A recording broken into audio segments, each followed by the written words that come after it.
করে এখন যদি আমরা লক্ষ্য করি তাহলে দেখতে পাবো প্রায়শই এমন দেখা যায় সন্তানদের যে আবদার, সেই আবদার হয়তো বাপ মা মিটাতে হিমশিম খেয়ে যান।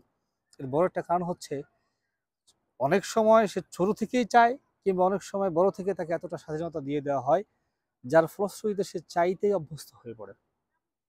কিন্তু এর কি কোনো সমাধান নেই? কোনো মাধ্যম কি নেই যে আমরা সন্তানদেরকে একটু শিক্ষা দিতে পারি যে অল্পতে তুষ্ট থাকা যায়, বা আমরা নিজেরাও সেই শিক্ষাটা নিতে পারি যে কিভাবে অল্পতে তুষ্ট থাকা যায়? আসসালামু আলাইকুম ওয়া রাহমাতুল্লাহি ওয়া বারাকাতুহু। আলহামদুলিল্লাহ ওয়াসসালাতু ওয়াসসালামু আলা রাসূলিল্লাহ ওয়া আলা আলিহি ওয়া সাহবিহি ওয়া মান ওয়ালা, আম্মা বা'দ। ফাআউযু বিল্লাহি মিনাশ শাইতানির রাজীম। বিসমিল্লাহির রহমানির রহিম। নাহনু কাসামনা বাইনাহুম মাঈশাতাহুম ফিল হায়াতিদ দুনিয়া ওয়া ক্বাল ওয়া আসা আন তাকরাহু শাইআন ওয়া হুয়া খায়রুল লাকুম। আল আয়া। আলহামদুলিল্লাহ, আল্লাহ রাব্বুল আলামিনের প্রশংসা এবং সালাত এবং সালাম পড়ছি মুহাম্মদ রাসূল সাল্লাল্লাহু আলাইহি ওয়াসাল্লামের প্রতি, সাল্লাল্লাহু আলাইহি ওয়াসাল্লাম। সম্মানিত দিনী ভাই বন্ধুগণ, যে বিষয়টি নিয়ে কথা বলতে যাচ্ছি সেটা খুবই জরুরি। কেন জরুরি বলছি, এর বড় একটা কারণও আছে। বিশেষ করে আমরা যদি আমাদের ছোটদের দিকে দেখি, যারা আমাদের ভবিষ্যৎ, বিশেষ করে আমি এই কথা বলছি আমাদের বাচ্চা-কাচ্চা, ছেলে-মেয়ে যারা আছে তাদের। ছোট থেকেই তাদের চাওয়া, তাদের পাওয়া, তাদের আশা আকাঙ্ক্ষাগুলো খুব বেশি ডানাপাড়া ছড়ায়। আর এটা একটা বড় কারণ আছে। আমরা বাবারা কিংবা মায়েরা যারা আছি, আত্মীয়স্বজন যারা আছি, তারা তাদেরকে এত বেশি ভালোবাসি, এত বেশি কাছে রাখতে চাই, এত বেশি তাদের আশাগুলো পূরণ করতে চাই।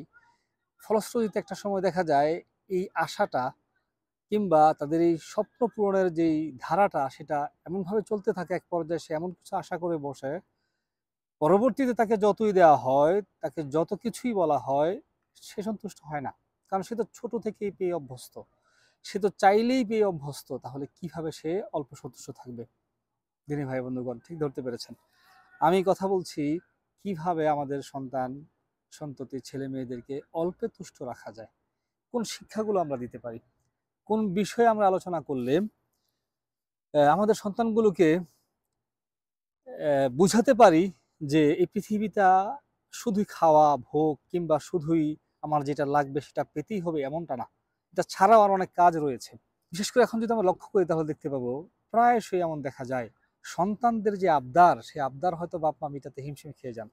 এর বড় একটা কারণ হচ্ছে অনেক সময় সে ছোট থেকেই চায়, কিংবা অনেক সময় বড় থেকে তাকে এতটা স্বাধীনতা দিয়ে দেওয়া হয় যার ফলশ্রুতিতে সে চাইতেই অভ্যস্ত হয়ে পড়ে। কিন্তু এর কি কোনো সমাধান নেই? কোনো মাধ্যম কি নেই যে আমরা সন্তানদেরকে একটু শিক্ষা দিতে পারি যে অল্পতে তুষ্ট থাকা যায়, বা আমরা নিজেরাও সেই শিক্ষাটা নিতে পারি যে কিভাবে অল্পতে তুষ্ট থাকা যায়? জি, আজকে আমরা আলোচনা করব কিভাবে আমরা আমার সন্তানদেরকে অল্পে তুষ্ট থাকা শেখাতে পারি। আল্লাহ তৌফিক দিলে ইনশাআল্লাহ এই বিষয়ে একটু কথা বলবো। দিনী ভাই বন্ধুগণ, প্রথমত ছোট থেকেই আপনার সন্তানকে এই শিক্ষাটা দিন যে কোনো ব্যাপারে, বিশেষ করে রিজিকের ব্যাপারে, ইনকামের ব্যাপারে, টাকা পয়সার ব্যাপারে তাকে এই শিক্ষাটা আপনি ছোট থেকেই তার কানে দিয়ে দিন যে যতই তুমি খাম করো, যতই তুমি উদগ্রীব হয়ে যাও কোনো কিছু পাওয়ার জন্য, তুমি ততটুকুই পাবে যতটুকু কি তোমার রিজিক রয়েছে।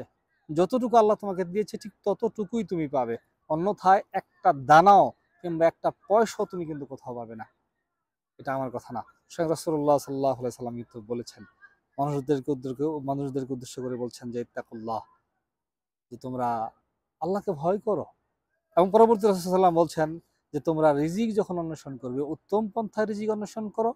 অথবা তিনি চমৎকার একটা কথা বলছেন, ফা ইন্না নাফসান লান তামুত হাত্তা তাস্তাওফিয়া রিজকাহা। বলতেছে যে কোনো মানুষ ততক্ষণ পর্যন্ত মৃত্যুবরণ করবে না যতক্ষণ পর্যন্ত সে তার রিজিক পরিপূর্ণ না করবে। অর্থাৎ একটা দানাও যদি আপনার পৃথিবীতে থাকে, আপনার ভাগে, তাহলে না খেয়ে আপনি মরবেন না। আপনার সন্তানকে সে শিক্ষাটা দেন। আপনার সন্তানকে আপনি বলেন যে তুমি যত কিছুই করো না কেন, তোমার ভাগে যা আছে, তোমার রিজিকে যা আছে, তা কিন্তু তুমি ঠিকই পাবে। তোমার ভাগে এমনিতেই চলে আসবে। অতএব খুব বেশি প্রতিযোগিতার দরকার নেই। কোনো কিছু পাওয়ার জন্য তোমাকে এত বেশি উদ্গ্রীব হওয়ার দরকার নেই।